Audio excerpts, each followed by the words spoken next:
আজ একটুখানি সবুজের মাঝে হারিয়ে গিয়েছিলাম। সবুজ সব সময় আমাকে কাছে টানে। আমি সব সময় সবুজের কাছাকাছি থাকার জন্য আমার সমস্ত ঘর জুড়ে দামি শোপিস না রেখে শুধু গাছ দিয়ে ঘরটা সাজিয়ে রেখেছি। আমি ঘুম থেকে উঠে যখন আমার গাছগুলো দেখি তখন আমার ভীষণ ভালো লাগে, মনটা ফুরফুরে হয়ে যায়। আজ আমার অনেক ভালো লাগতেছে এই সবুজের মাঝে এসে। সিলেট হচ্ছে চায়ের রাজ্য। এখানে চা বাগানের অভাব নেই, সব দিকে ছড়িয়ে ছিটিয়ে আছে চা বাগান। আমরা প্রায় সময় এখানে চলে আসি। আমাদের সপ্তাহের প্রতিটা দিনই অনেক বেশি ব্যস্ত থাকতে হয়। সবাই, বাচ্চারাও বিজি, আমরাও বিজি, কাজ নিয়ে, বিভিন্ন ধরনের কাজ নিয়ে আমাদের বিজি থাকতে হয়। রিল্যাক্স হওয়ার জন্য যা সময়টুকু পাওয়া যায় তা হচ্ছে রাত। তখন তো ঘুমিয়ে পড়ি, তখন তো আর আমাদের ঘুম দরকার, ঘুমাতে হয়। তাই আমরা শুক্রবারটাকে উপভোগ করি। শুক্রবারটা প্রতিদিন আমরা খাবার খেয়ে বেরিয়ে পড়ি ঘোরার জন্য। বাইরে কিছুক্ষণ ঘুরি, বাইরে খাওয়া দাওয়া করি বা চা খাই, এরকম কিছু একটা করি আমরা। অনেকটা রিল্যাক্স হয়, সারা সপ্তাহের যে টায়ার্ডনেস হয় ওইটা কিন্তু ঠিক হয়ে যায় সপ্তাহে একদিন ঘোরাঘুরি করলে।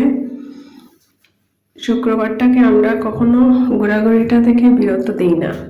আমরা দুপুরে খাবারের পর বেরিয়ে পড়ি বাচ্চাদের নিয়ে ঘুরে বেড়ানোর দরকার আছে।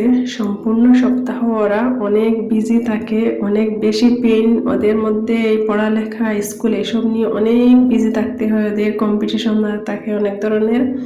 তাই বাচ্চাদের নিয়ে সপ্তাহে একদিন বাইরে গিয়ে ঘোরা অনেকটা জরুরি।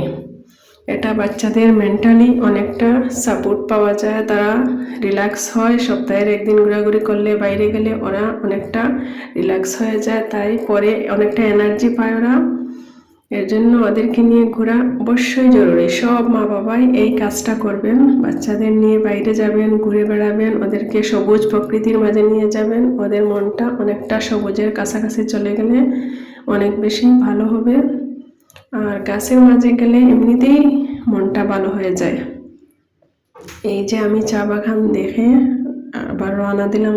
আমরা দেখতে দেখতে চলে আসতেছি। আমরা গিয়েছিলাম হচ্ছে মালনীছড়া চা বাগানে।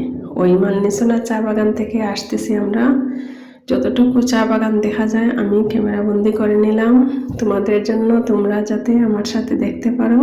তাই তোমাদের মাঝে আজকে আমি শেয়ার করে দিলাম আমার একটা বিকেল। এই সবুজের মাঝে যাওয়ার পরে মনটা অনেকটা, কি বলবো, অনেকটা অন্যরকম একটা ভালো লাগা কাজ করে। সবাই ভালো থেকো, আল্লাহ হাফিজ।